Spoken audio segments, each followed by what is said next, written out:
So I definitely want to welcome Larry Harbolt. I know Levi and I have been speaking with Larry over the last few weeks to a month, and Larry's coming on today to get us started. He's got a lot of experience in real estate. He's a veteran and a pupil of the great Jack Miller, Peter Fortuna. I totally butchered that. Yeah, totally butchered Fortunato. that. And Jimmy Napier, to name a few.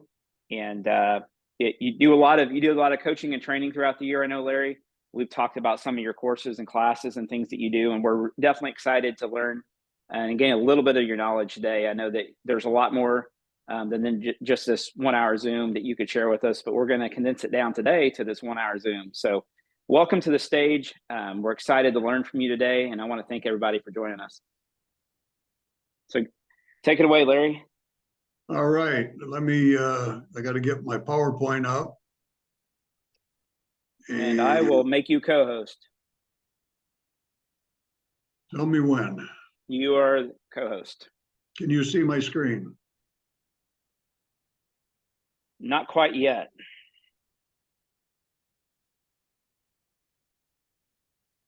Oh.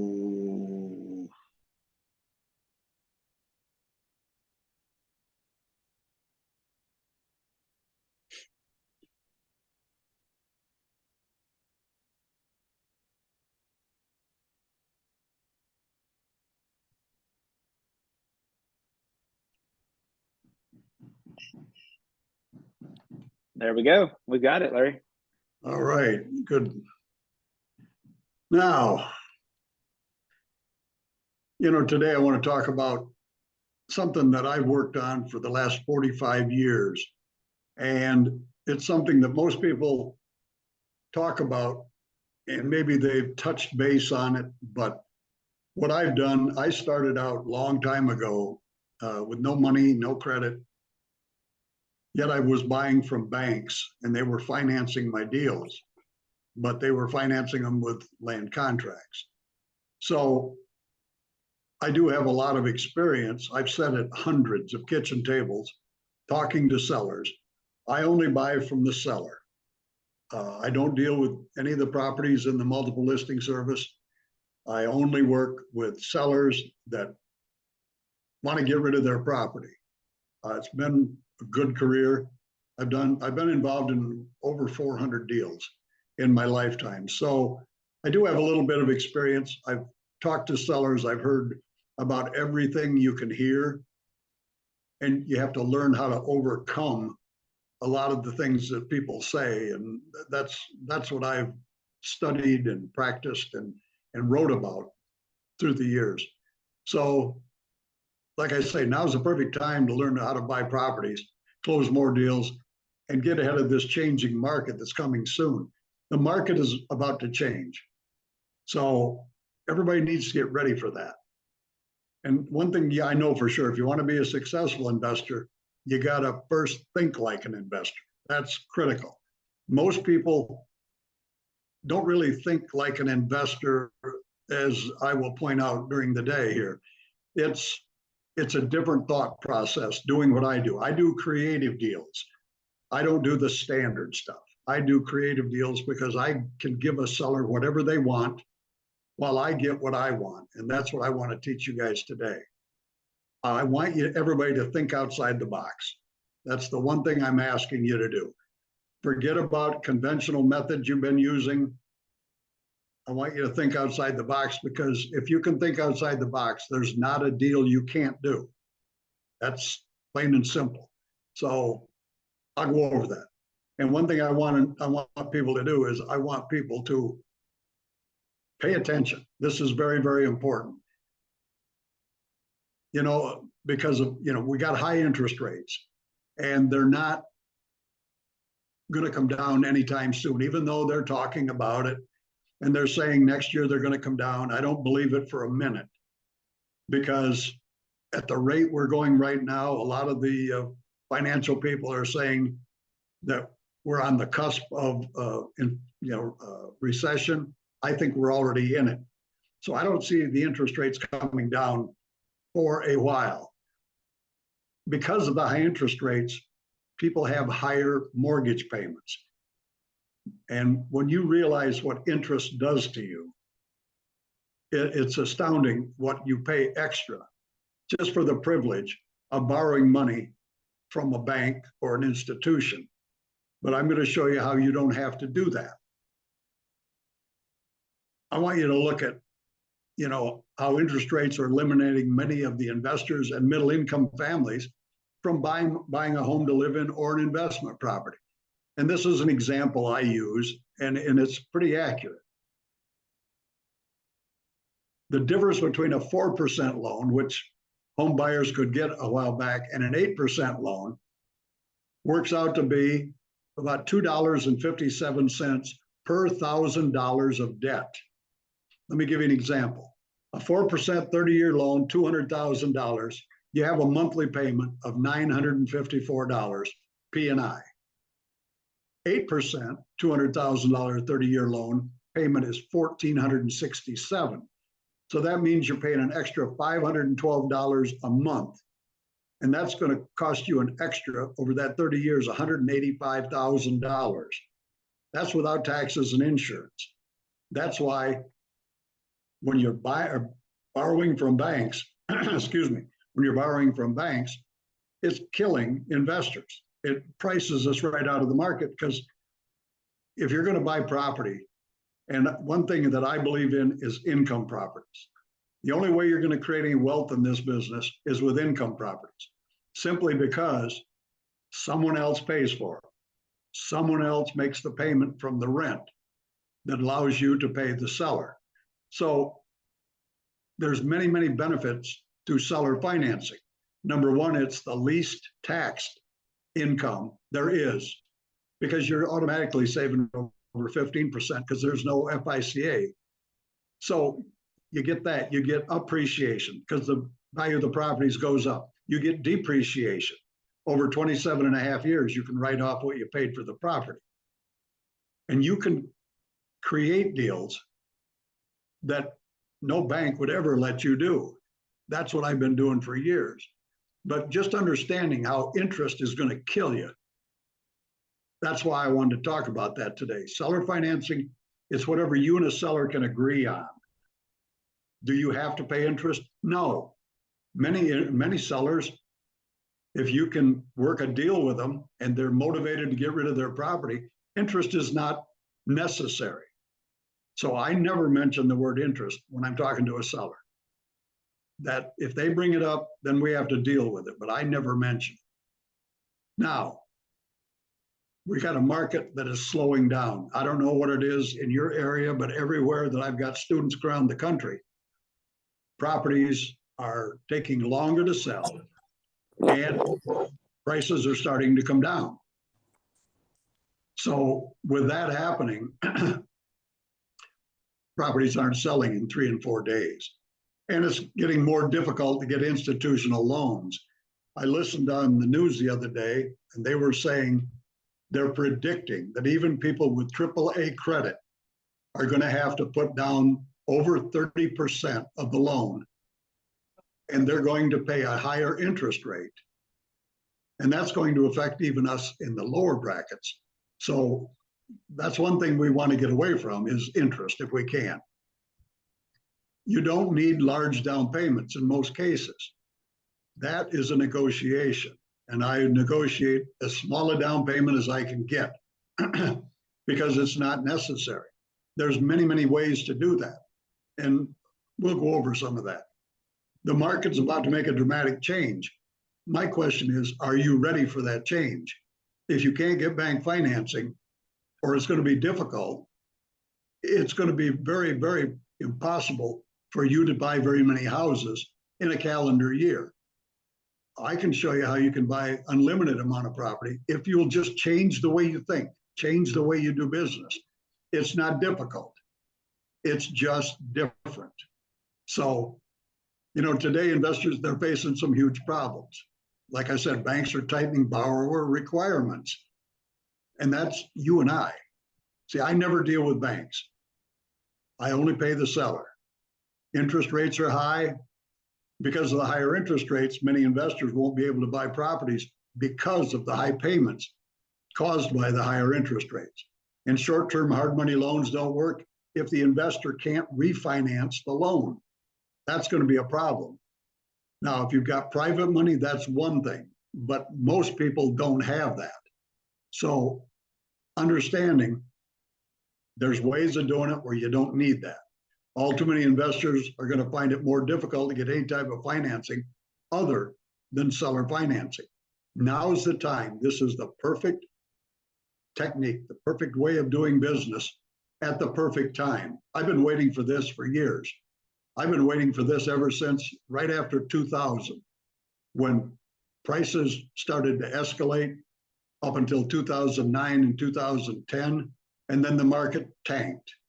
And that we're seeing similar things happening right now. I lived through those times. I didn't lose any money. I didn't lose any properties because I didn't deal with those high prices and the bank rates. So that is something that if you want to learn, it's very possible to learn. It's just you got to learn how to do it. Now, here's a problem. Most investors base their buying decision on price. They don't know how to take the time to do the needed research before they buy. And what I mean by that, if you're using the multiple listing service as your sole place to find properties to buy, you got to realize that the agents doing their job are convincing the seller they're going to get a certain price. I've got to get terms. If I can get the right terms, price is less relative for me because my tenants are going to pay for it. And if you don't want to be a landlord, hire management, but plant those seeds, get those properties paying for themselves, building equity for you. That's how you're going to create wealth, not buying and selling and paying high capital gains taxes. So instead of making a nice profit, losing a third of it to capital gains tax is not how you're going to get rich. It'll give you a nice living, but it's never going to create any wealth for your family.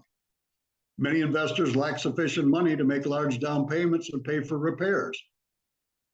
You're going to have to put some money into the deals, but we want to put the least amount possible into these deals. Instead of a large down payment that a bank's going to require, even hard money lenders are wanting at least 20% down with high interest rate, interest only payments. That's going to make it hard to do unless you're going to immediately get rid of the property. Most investors don't know how to make any type of an offer other than cash. Excuse me. I don't make cash offers. I never make a cash offer. If I've got cash, I'm going to use it and spread it out in down payments on numerous houses. I'm not going to put all my eggs in one basket. And I don't recommend that because that's not how you're going to build your fortune. Very simple. Excuse me. The problem, most investors don't know how to structure seller financing transactions. People talk about, they do seller financing, but they do the standard. Land contract, lease option, subject to. That's only 3 techniques. I teach over 30 different techniques on how to buy property other than cash. And it's just knowing how to do it can make such a big difference in your business. Because if you got to put all your money into one deal, you're not going to buy very many properties. And besides that, if you get bank loans after 4 or 5 investor loans, they're going to turn you off. They're not going to let you continue to borrow money from them. When you're doing seller financing, there's no limit. You can do hundreds of deals. And none of that is ever going to show, like a bank is going to report bad on you all the time if you don't pay. Of course, you're going to pay, but it's between you and the seller. So what is seller financing? Seller financing is a financial arrangement in which the seller of a property allows the buyer to purchase the property without the buyer obtaining a traditional mortgage loan from a bank or a financial institution. The seller allows the buyer to make payments directly to them. This arrangement often involves a buyer making a down payment, signing a promissory note, dealing with the terms of the loan, including interest, repayment schedule, and any collateral on the secured deal that you're doing. But here again, do you need a large down payment?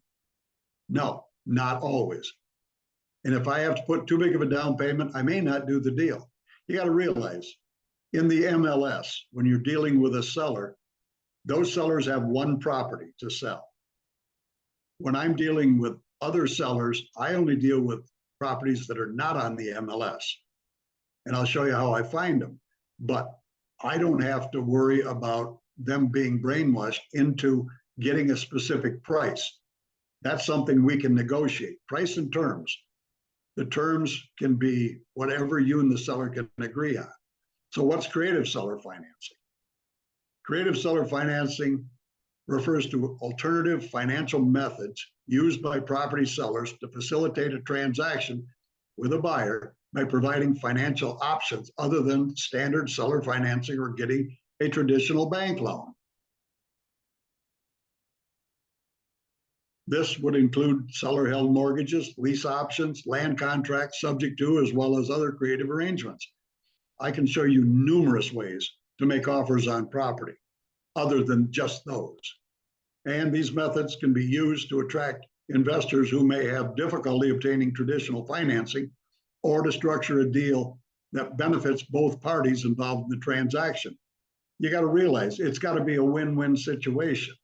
It can't be hooray for the seller and nothing for you. It has to be win-win. And it's easy to structure those deals once you get to the seller. Another problem with multiple listing properties, the agents, they're trying to do their job. They're great people. They're trying to protect their client from the buyer. In most cases, they're worried that somebody's going to try and go around them and they don't get a commission. When I'm dealing directly with the seller, we don't have to deal with that because there are questions I have to ask those sellers to be able to put a deal together. And most agents don't have that information on an MLS listing sheet. So I've got to be able to talk directly with the sellers if I'm going to be able to put together a deal. It just makes sense. So creative seller financing, it's the ability to buy real estate without banks, good credit, or large sums of investment cash. You don't need all of that in many cases. The key is to find motivated sellers. Motivated sellers are going to be your key. I find those people that do not have listed properties because once it's listed, then I have to deal with the agent who doesn't want me to speak to the sellers directly. I would never take advantage of a real estate agent if I did find a property that was in the MLS. But I don't have to deal with that because I'm dealing directly with the people and their family. There's no credit check, less than good credit's okay, no banks. In 45 years, sitting at hundreds of kitchen tables, I've had one person that asked to see my credit report. And I told him no. It's a matter of building rapport and being able to get them to understand you're a person that will pay your bills. And there are things that I do to where they don't worry if I don't pay. That I teach, and it's an excellent way to do it if you're willing to do what I say. You offer to pay the seller over time without having to go to the bank and get a loan. The sellers receive a payment every month, not the bank. Now, some people can't understand that. They're so used to paying a bank that they think that everything has to go through the bank. No, I send a check to the seller every month. Every month, portion of it comes off from the balance, and we're in good standing. And they also tell other people, if I do a good job, pay them, do as I agree, they tell other people that might have a property for sale. It creates more business. You can buy sellers' equity in monthly installments. You're going to sit and talk to sellers, and they're going to say, I won't do seller financing. I'm not a bank. And I always say, no, I understand you're not a bank. Banks have money. In this case, you don't have money. You have equity. If you have money that you want to lend, I'd love to talk to you about that at another time. But as far as we're talking about this deal, you just have equity. So I'm asking not to borrow money. I'm asking to pay monthly installments to buy your equity. You have to convince the seller they're not a bank because they're not. They're not going to give you a bag of money to give back to them. You got to convince them that receiving a check is going to be good for them. You buy the seller's equity in monthly installments, and whatever you and the seller can agree to do can be accomplished. If that seller doesn't owe anything on that property, I could pay them off in bubble gum if they would accept it as payment. So it's a negotiation. You got to find out what they want, what they're willing to do, and what you're willing to do. So creative seller financing, let me get rid of that. Agreement, the seller, you can have monthly payments, biannual payments, annual payments, no payments. I've done deals where I had no payments for 10 years. At the end of the 10 years, I owed them the full amount, but that would allow me to rent the property, fix it up and rent it, collect the money, and pay them off someday. So these are things you can do with seller financing you can't do with traditional loans. No interest, you don't have to pay interest. And when somebody tells you, oh yeah, you have to pay interest, I'll tell you right now, IRS says that installment sale, there is no such thing as imputed interest. And here's why. When you go to a bank, let's simplify it. You get a loan, they give you a bag of money to give to a seller, and now you pay the seller. When you're buying from a seller and you're getting seller financing terms, they're not giving you a bag full of money to give back to them. They're going to accept payments. So because you're not borrowing money, imputed interest does not apply. And you can look that up. It's an IRS publication. It's out there. You can read it.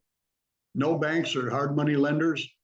And you can use items such as cars, boats, motorcycles, anything else you've got that a seller will accept for equity.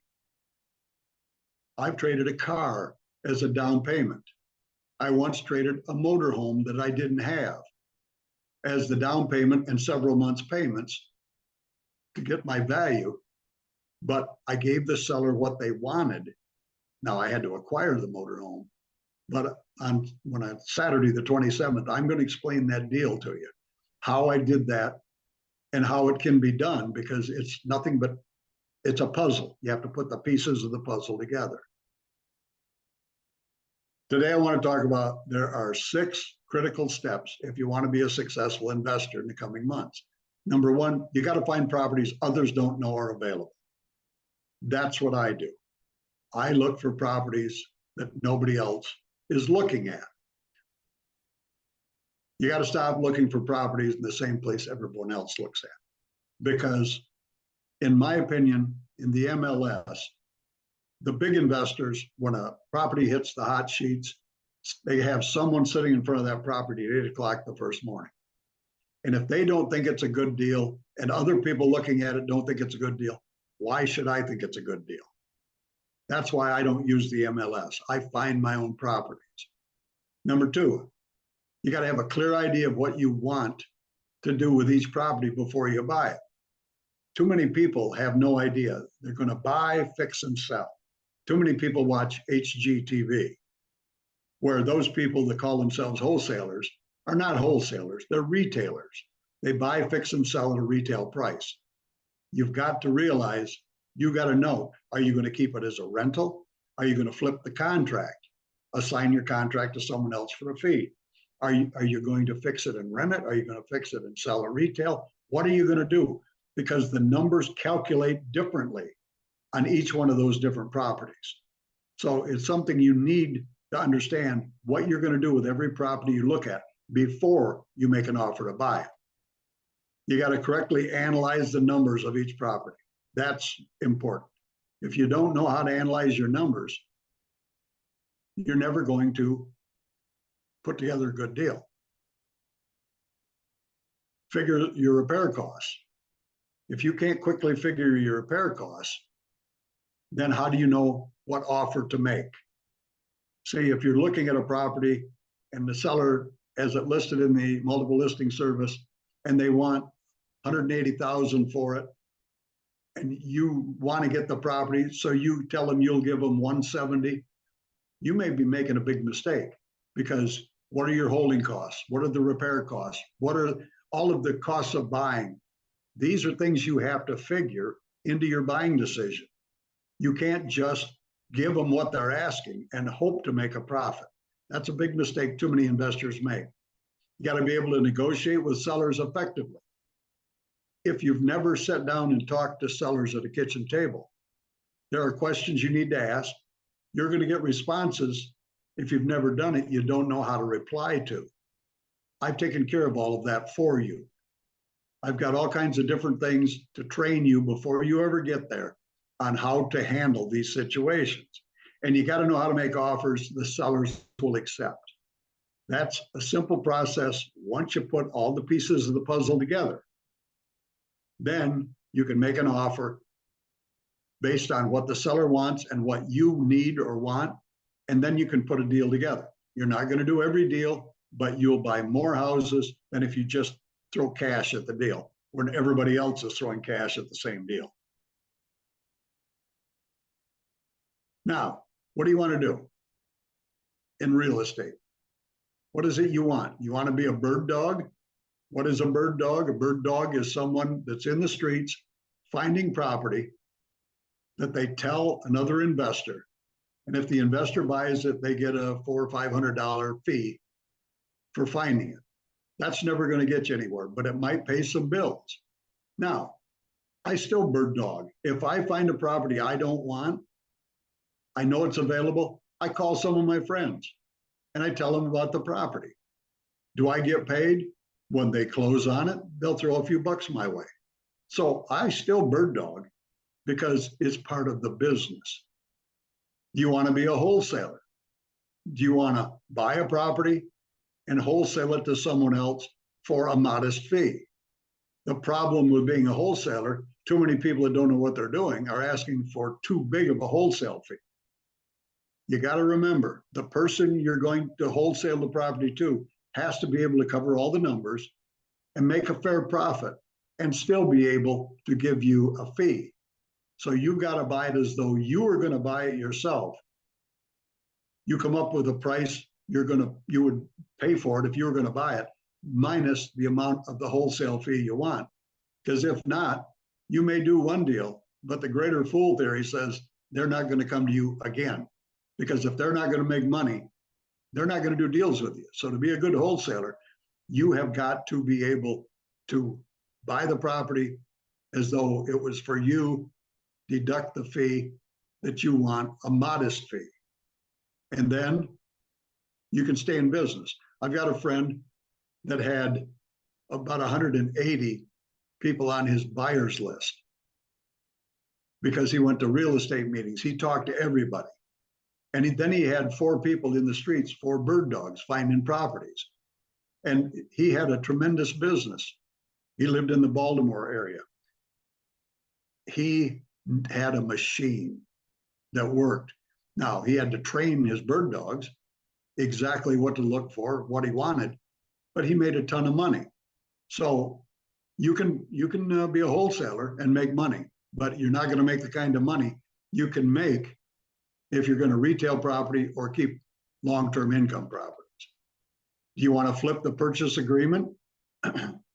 I've done that numerous times, but you have to use an assignable purchase agreement. A little fact, if the purchase agreement does not prohibit assigning it, it's an assignable contract. So understand, if you're going to use a contract and you don't want the property and you're going to flip the deal to someone else, make sure that it is assignable. So read the contract. You want long-term income properties. That's what I want. That's the only thing I buy. I want long-term income properties. Let me explain. I've got 6 children, 16 grandkids, and so far 6 great-grandkids. I'm buying today so that when I'm gone, my wife will still enjoy the income. When she's gone, my kids can enjoy the income. If they pass them on to their kid, my grandkids, they can enjoy the income. I'm thinking of future generations. So you got to do what it is you want from real estate. You got to decide what part of real estate that you want to do. That's the best advice I can give you. Now, for me, I want to do all aspects. because I want to get a profit check from every house I drive past. I just have to figure out how I'm going to get that profit legally, morally, and ethically. You can do the same thing. You don't have to be just a wholesaler or just a retailer or just a landlord.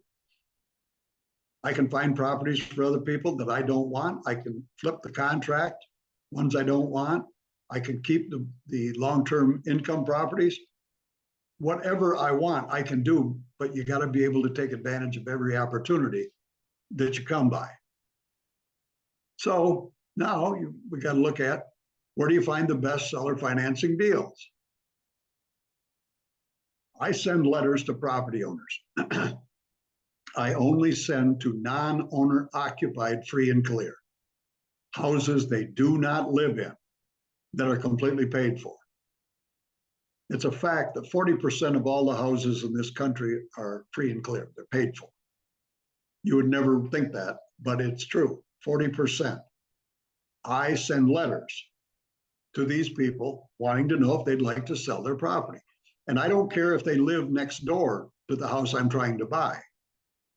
You see, if they live in the house, the IRS has a section, IRS section 121, that if a person lives in a house any 2 of the last 5 years, single person can take up to $250,000 of their profit tax-free. A couple can take up to $500,000 of their profit tax-free. If they don't live in it and they sell it and get cash, they've got to pay all of the capital gains in the year of the sale, and they've got to reclaim all of the depreciation they've taken over the years in the year of the sale. So they have a taxing issue.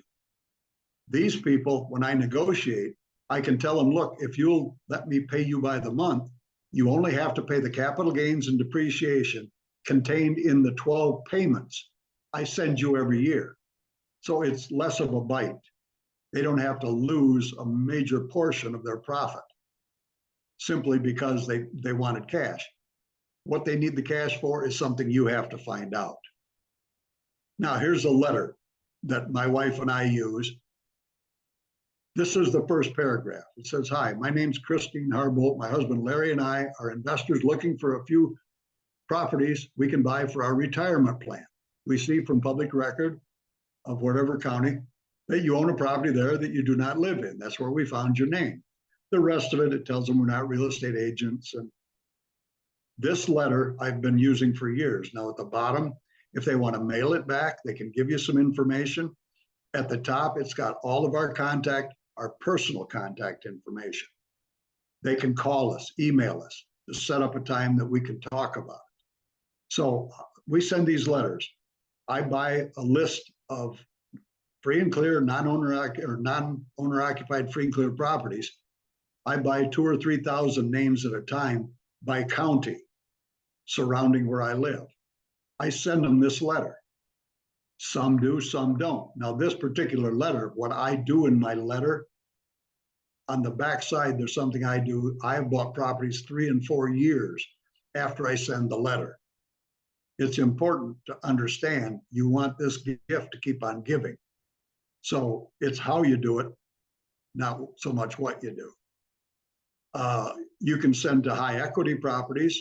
Now, some people, they want properties that the sellers lived in for 10 years. So they've got a little bit of equity. That's also good, but I don't want that simply because if they've got a mortgage on it, they have an existing payment. And when I do my numbers, if I don't have as much to make a payment with as what the existing payment, I can't buy that property. So I don't want anything that has an existing mortgage on it because their payment may be too high for allow me to make money and cover all my costs of my rental properties. Tired landlords. This is a good one. Now, where do you find tired landlords? Check at the courthouse. Look at the evictions. Get the names. You can get those names from the courthouse. Contact these people. Maybe they have some unwanted properties they don't want anymore that you might be able to buy. So if they're a tired landlord and they've got a property they're sick of, it's an opportunity for you. Don't be afraid to contact them. Foreclosure property. You can check at the courthouse. There are other publications that publish the foreclosure properties.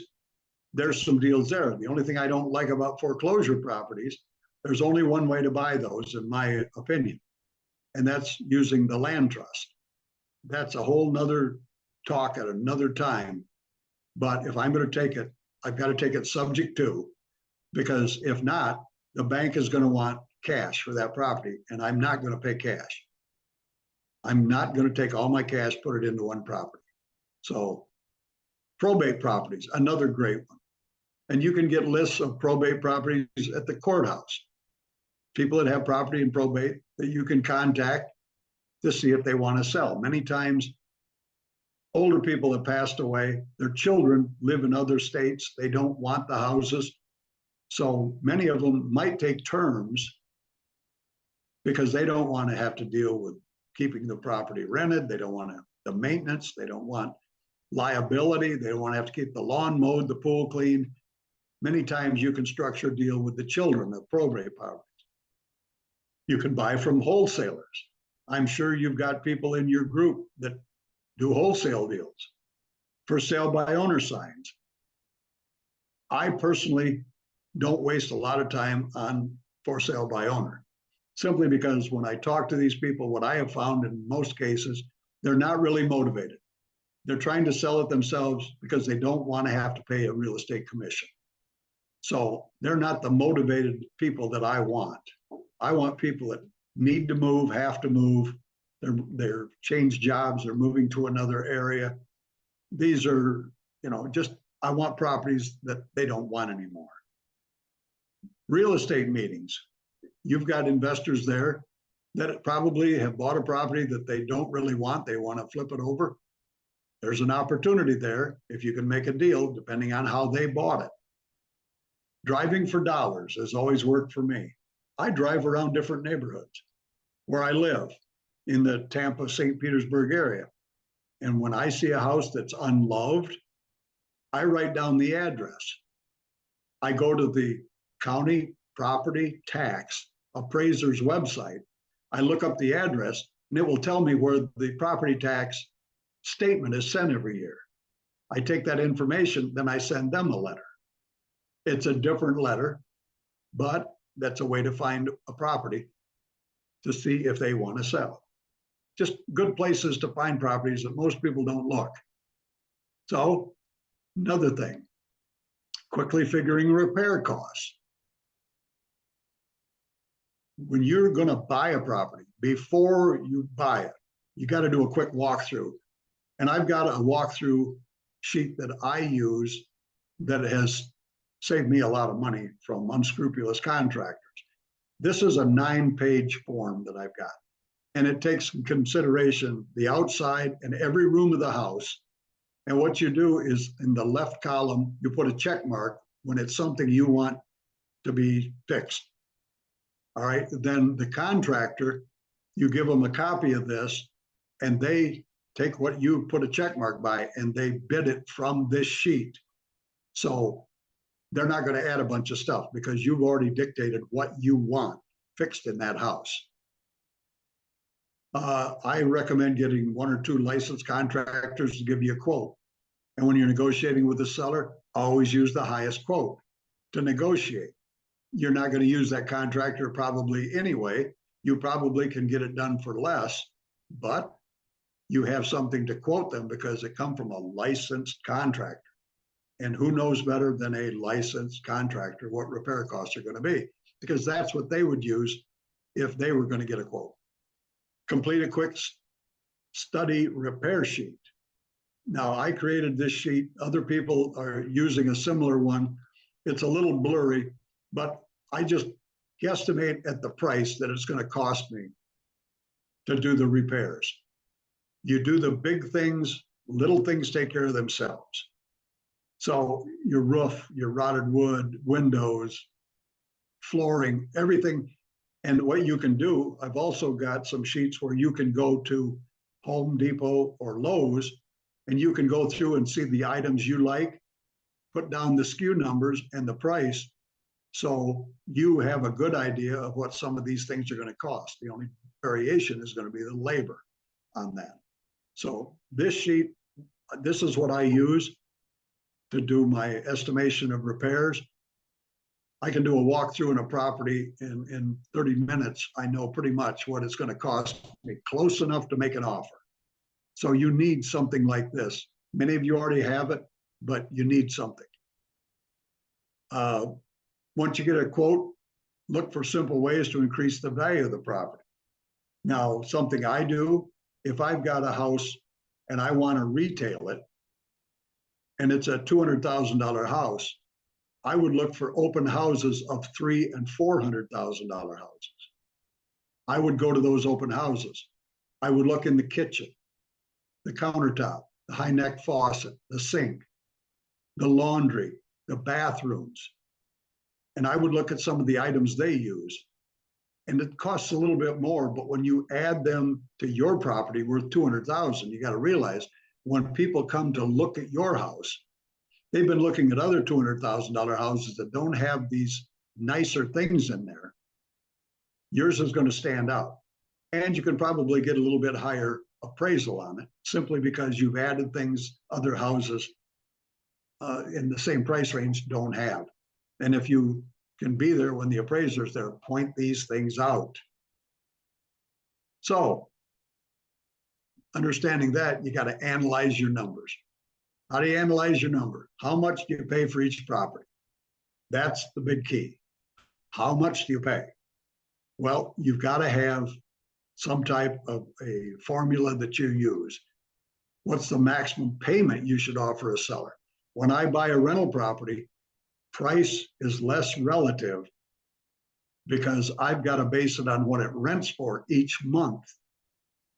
After I deduct my costs, taxes, insurance, maintenance, vacancy, management, if I hire management, that will deduct from what it rents for each month. And that will tell me how much I got to make a payment with. So I can give them a higher price, but I've only got that much to spend every month because that's what the property rents for. Don't waste your time overanalyzing. I've got students that I'd like to strangle them because they sit and create spreadsheets. You're wasting your time. Somebody else is going to come in and get the deal if you're dealing with MLS properties. Don't waste your time. Do a quick walkthrough, do your numbers, analyze your deals. Always use formulas to get the answers you want. Now, what I've got, you got to figure out what the price is, the interest rate, the payment, the length of payback. I've got these formulas that I created. And all you do is fill in the box. The top one's all cash. The second one is a hard money formula. The next one is a split funded. These are different techniques.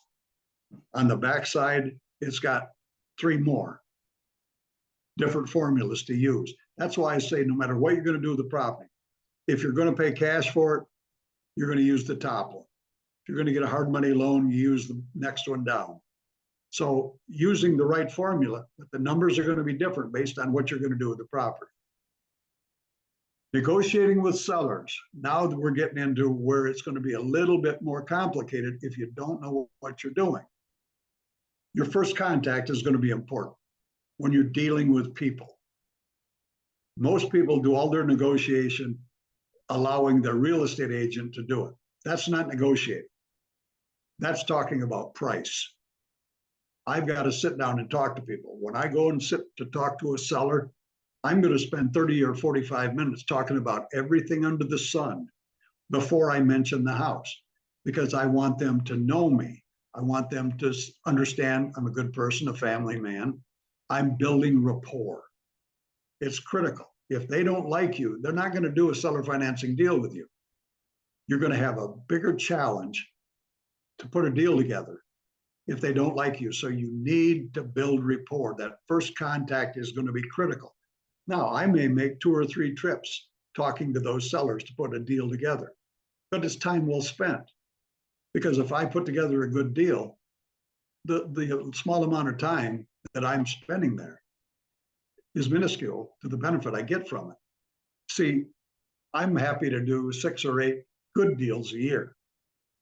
You figure that out over 10 years. that would be 60 good deals that you could put in your portfolio. So instead of trying to do 100 houses a year like I did once and almost bankrupt me because I didn't have the crews, I didn't have the staff, I didn't have anything I needed. I just thought I could jump over a mountain, and I couldn't. So unless you have your team together, don't try that, trying to buy 40, 50 houses a year, because you got to have everybody you need in place or it's not going to work. You got to practice with negotiating scripts.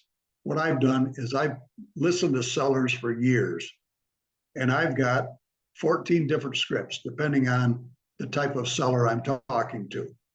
And my students, they sit, it's got what you say to the seller and the general response you're going to get. The next question. It gives you a chance to read this when you're doing nothing else, to get a feel for what you're going to experience when you talk to the sellers. Now, this is just one of them, but it walks you through. This is for a motivated seller that's got a retail property that live in the property. Now, there's people that live in the property, and there's scripts for people that don't live in the property. But once you have these scripts and you read them and you can understand what you're going to face, generally, it's going to be a lot better. So, too many people, they're insecure talking to sellers. They're uncomfortable because they don't know what to say. With those scripts, you're a lot better prepared. Most investors don't know what critical questions you got to ask. There are 6 questions that I must have the answer to, or I can't do the deal, plain and simple. Without those answers, and they're not on an MLS listing sheet. These are things I have to ask the seller personally. Too many buyers with cash, available financing, are buying mostly available properties, leaving those without affordable financing the inability to buy very many properties. That's true. People with money will always pick up the low-hanging fruit. That's going to leave us out in the cold. You need to be different from everyone else. That's why I want you to think outside the box. Today is a forerunner of what we're going to be talking about on Saturday, the 27th. I'm going to go into far more detail on every one of these, more techniques, more strategies to help you understand what you don't know that can help you put more deals together easily. I've got students that when they come to my trainings, they go home and they start buying properties.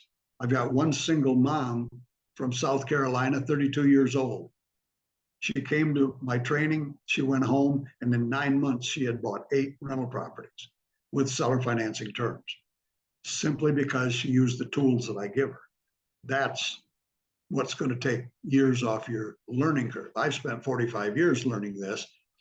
You can learn it in a matter of weeks. Negotiating with sellers, asking the right questions. Now, here's a sheet that my students get. If you'll notice the columns, you've got motivated seller, more difficult seller, and unmotivated. It'll give you the question and pretty much a general response you'll get from each one of those different people. This is a practice script. This helps you learn more about negotiating with people. You can read this and you can practice it in your spare time, and it will make a tremendous difference when you go to talk to a seller. Making offers other than cash. Now, this is something that you really have to look forward to. Subject to using the land trust. Never, ever, ever assume someone else's loan that's in foreclosure. Never. If you're going to do it, I'm going to do subject to, I'm going to use a land trust, so you are never connected to that property to the outside world. Lease option purchase. A lot of people do lease options, but there's 2 ways to do a lease option. There's a way to do it when you're buying and a different way to do it when you're selling. You need to know the difference because it's going to protect you. Split funded offer. That's some cash now, the rest later. Those are probably the most commonly used offer for most investors because getting in with the least amount of cash possible. They're solving the seller's immediate problem and they'll pay them the rest later. Creative seller financing offers. That's what I do. Like I told you, I've got over 30 different ways other than offering cash. And I give you an explanation of how each one of them works, how to do it, the paperwork you need. So I've done the thinking for you, so you don't have to. Now here's a list of those 30. It's kind of blurry because when I copied the sheet, it blurred up. But there are 30 different ways to do creative seller financing offers. And once you learn these and you read each one of them and you learn how to do them, there's no deal you can't do. Very important. Now we use, and I ask all my students, buy this app for your phone. Here's for an iPhone and for an Android. It's a Hewlett-Packard 10B2. We only use the top row, but with that top row, you configure any part of a deal and change it. Because like I said earlier, there's 4 parts to every offer: the price, the payment, the payback, and the interest, payback term. And the interest you got to pay. They're all adjustable. So I can adjust them using this calculator to get what I want. If I've got a fixed amount of payment and they've got a fixed amount of interest, we can figure how much I can pay and how many months to get the job done. It's all adjustable. For $5.99 one time, I don't get a penny out of this. But I recommend all my students get this calculator. Then you've got it with you in your phone. So you don't have to put batteries in it when you got the handheld. So I know we're running out of time, but on Saturday, the 27th, I'm going to go more in depth about everything I talked about today, in great depth. Plus, how to creative seller financing investors structure deals differently than the untrained. I guarantee when you understand how to do some of those different techniques, you're going to have no competition whatsoever. Where I live, there are probably 3,000 or 4,000 investors. None of us are competition because we all look for different things and we all do business differently.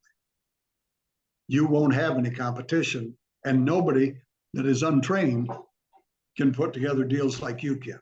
So that right there is the key to your future. You got to adjust the different parts of every offer. And once you learn how to structure creative offers, other investors won't understand or be able to replicate. You have no competition. And that right there can make you a lot of money when you're finding properties others don't know are for sale, and you can put deals together that they can't do. That's what I teach. And that's very important. Now, to sign up for Saturday, this is the link. You need this. I hope you'll be there. I hope you'll make plans to be there, simply because I'm going to teach you stuff you're not going to get anywhere else. The stuff I teach is timeless. It doesn't matter what the market conditions, what interest rates, what the government's doing, nothing, because it's between you and the seller. If you come Saturday, you're going to get a great intro into what I teach so that you'll be able to go out and buy more property. You can still continue doing what you're doing, but the ability to pick up other properties you wouldn't normally have ever profited from can boost your income tremendously. And that's what my students do. They have the ability to make an offer on anything they drive past, depending on what the seller wants. So sign up for Saturday, use this link. I hope you'll all be there because it's going to change your life. I guarantee it. I'm going to give you stuff you're not going to hear anywhere else because this is 45 years of my life. Other people teach the basic fundamentals of seller financing. I'm going to take you into the depths so you will understand things they have no idea what they're talking about. So I hope you'll join me on Saturday, May 27th, and let's learn together. I'll share with you what I know, and I'll go over all of this stuff in greater depth. Today was a precursor into getting into the Saturday. The Saturday is going to give you a lot more information you can use. So I hope you'll join me. My hour is up. Now, what I'd like to know is, does anybody have any questions that I can answer before we call it a day?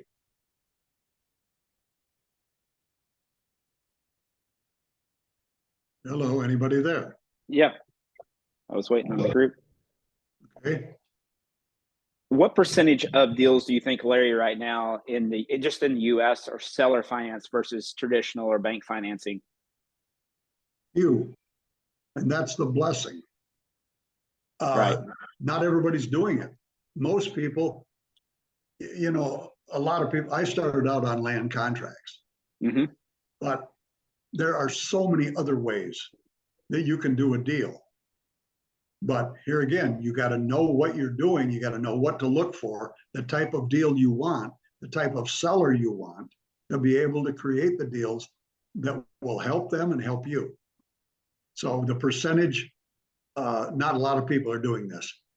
A lot of people talk about it, but they're only doing lease options. And here again, that's not the only technique. There are dozens of ways. Actually, there are hundreds of ways to make an offer on a property simply because it's what the seller wants and what you're willing to give. Right. See, I can trade a motorcycle for equity. A boat, a car, golf clubs, whatever a seller wants, I can trade that for equity without having to spend cash. Any other questions? I know for me, it's changing the dynamic on how I can do deals, and I can do more deals and I can do them quicker. But I'd love to hear the group. What questions do you have for Larry today? This guy's been doing it a long time.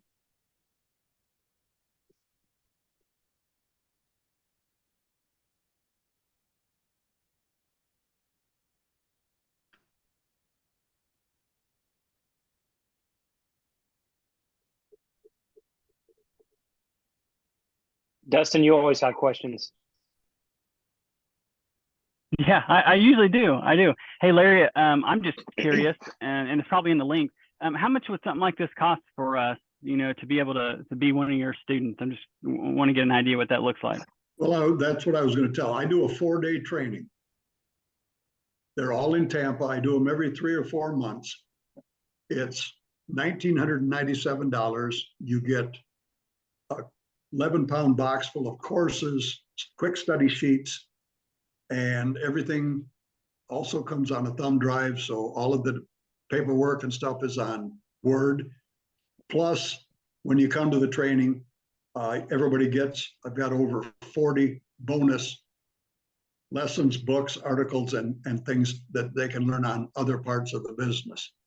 So you get a plethora of things for the 2000, and you can repeat the class 2 more times for free.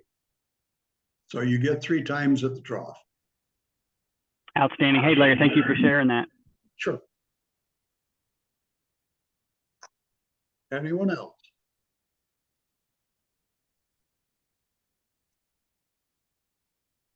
I must be a great teacher. Yeah, we've covered a lot, and I know that the Saturday class is $49, Levi. Yes, $49. That's what I was getting ready to say. If you guys definitely want a little bit more taste of things, going into potentially going to Tampa, definitely be there for the Saturday class.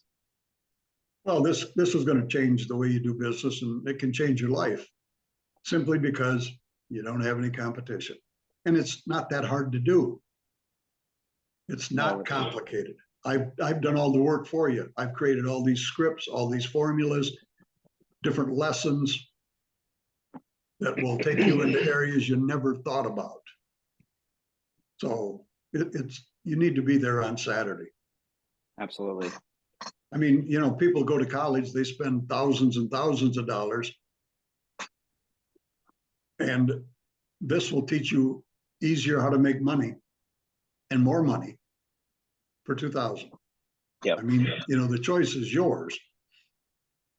And the other thing is, they've agreed that on the price of the boot camp, they would do it in 3 payments. I would accept that. If that's what someone needs, I would allow that. It has to be paid for before you attend, but we would do it in 3 payments. And after the first payment, you'll get the 11-pound box of courses and stuff to get you started.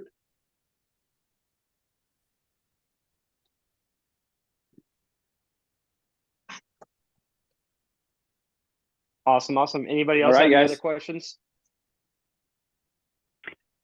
I don't have any other questions, but Larry, just thank you for taking the time to share all this with us, you know, and it just kind of opens our mind up just to know that there's so much more out there. So it's just, I appreciate you coming on to share all this with us. Oh, it's my pleasure. This is something I love to do. You know, a friend of mine, Pete Fortunato, we're both, you know, mid-70s, and, you know, we're not going to last forever. And so we decided we're going to teach as long as we can, because you can read books, but it's the stories that teach, because you get details of the logic, what to do, why you're doing it, what not to do, that you don't get out of a book. So that's why we're doing these live classes. Absolutely. And I know This is- Larry's been available bright and early, like 5:30 a.m. and it's been texting as late as like 9-10 p.m. So I know that it's not a job for you. It's your life and what you love to do. And that's commendable. I can tell by the way we've conversated over the last few weeks that you're in this, and it is definitely your life. It's not a job, it's your life. So Right. Well, there's one other thing Inspiring. that I haven't mentioned. The students, people that become my students, when they get home, if they have questions, you get my phone number. If you're working on a deal, you can call me. I will help you walk through the steps. I'll help you figure a way to negotiate it, how to structure a deal, how to come up with different offers. See, when I go to talk to a seller, I go with 3 or 4 or 5 or 6 different possibilities of ways I can make an offer. I'll walk you through that and help you put that together. So you don't have to go out and do it by yourself. You can always call me, and I do take phone calls. I take them every day. I took one today before I got on the call. So you have that opportunity. You get me, you don't get anyone else.